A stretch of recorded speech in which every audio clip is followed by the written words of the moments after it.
It started with a gut feeling. You know the one. That moment when something just doesn't feel right. A ladder a little too wobbly, a machine making a sound it shouldn't, a rush job that cuts corners, you speak up, you say something, and instead of gratitude, you get the cold shoulder, or worse, retaliation. Welcome back to the channel. Today we're talking about something that too many workers around the world know all too well. What happens when you report a safety concern, and no one listens, or worse, they make you regret it. Let's start with Daniel, a pipe fitter from Louisiana. He was working on a maintenance crew replacing valves on an elevated platform. One morning he noticed a railing that had been loosened after an overnight storm. The section wobbled when he leaned on it. It was clearly unsafe. He flagged it to his supervisor. The response? "We've got to finish the job. Just stay away from that part." Daniel brought it up again in the safety meeting. This time his name was conveniently left off the overtime list the following week, then the next, and the next. He says, "It wasn't outright punishment, it was just enough to make me think twice about speaking up again."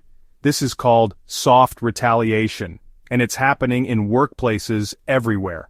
According to a 2023 global survey by the International Labor Organization, nearly 1 in 4 workers who report a safety issue experience some form of retaliation, ranging from subtle exclusions to full-on job loss.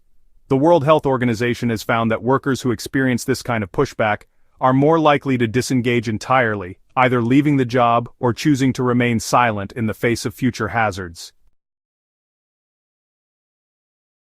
Let's hear from Asha, a warehouse supervisor in South Africa.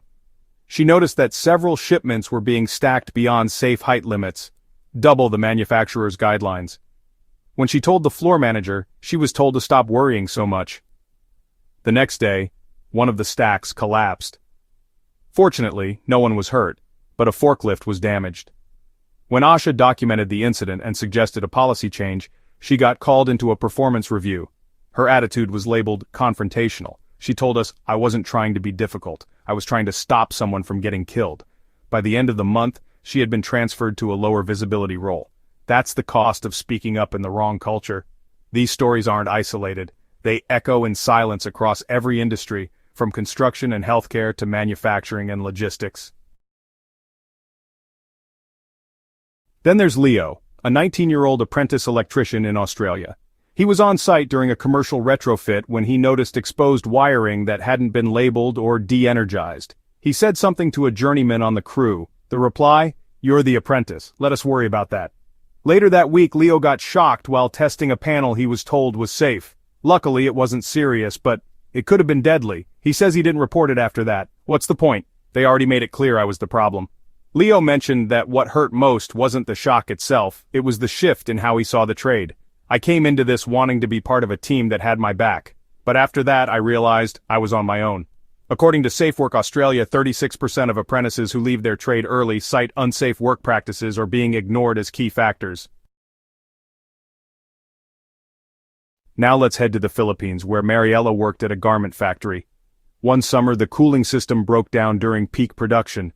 Temperatures soared to over 40 degrees Celsius inside. Workers were collapsing. She told her shift lead they needed brakes, fans, anything. The response? "Everyone else is doing fine, keep working." She fainted later that afternoon. When she returned 2 days later, she found her hours had been cut in half. No explanation, just a shift to part-time.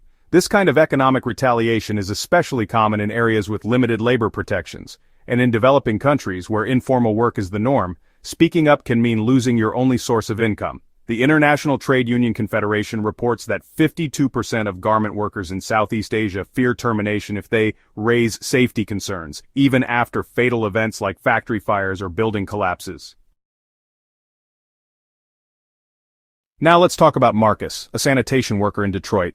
He flagged a broken hydraulic arm on a trash truck, a defect that had already nearly injured a coworker. He was told to note it on the form and keep working. That week, the truck malfunctioned again, this time crushing part of a recycling bin and sending shards of plastic flying. A piece struck Marcus just below the eye. He took time off to recover. When he returned, he found out he'd been reassigned to the oldest truck in the fleet, the one with the worst route. He says, "It wasn't about punishment, it was about sending a message." Marcus stayed on the job, but now he stays quiet. He keeps his head down. Because in his words, Safety talk makes you a problem. Let's pause for a moment. If you're watching this and feeling angry, good, you should be. Because a workplace where safety concerns are ignored isn't just broken, it's dangerous. In too many companies, the unspoken rule is this: keep your head down, get it done, don't rock the boat. And the cost of that silence? It's measured in injuries, in hospital visits, in funerals. Let's not forget the 2022 incident in South Korea, where a young delivery worker reported overloaded routes and unsafe hours. He was ignored. 3 weeks later, he collapsed from heat exhaustion and died. He was 23 years old. His family said he'd filed 3 formal complaints, all dismissed. According to a 2023 report by the Global Workers' Watch, more than 60% of workplace fatalities occur in environments where previous safety concerns had been raised and disregarded. So, what can be done? First, companies must create real reporting systems. Anonymous, documented, and traceable. Workers need to feel safe speaking up. Second, retaliation must be a fireable offense, not a management tool. Leadership needs to be held to account not just for outcomes, but for culture. Third, companies should publicly track how many concerns are raised, and how many are resolved. Transparency builds trust, and perhaps most importantly, leaders need to change the narrative. A report is not a nuisance. It's not a challenge to authority, it's an act of protection. It means someone cares enough to say something before it's too late, because let's be honest, the people who speak up, they're the ones who save lives. If you're watching this and you've ever reported a concern, thank you. If you got shut down, know that you are not alone. And if you're in leadership, ask yourself, when was the last time you rewarded someone for noticing a risk before it became a headline? Because real safety isn't just about policies, it's about people, it's about trust. And it's about making sure that when someone says, I'm worried about this, the answer isn't silence, it's action. Drop a comment if you've ever felt dismissed, ignored, or punished for speaking up. Or just type I tried. That's enough to be heard. People are always yapping online about useless junk. Let's start talking about keeping ourselves from getting hurt at our jobs. Let's make it safe to speak again. Until next time, listen harder, stand up for each other, and stay safe.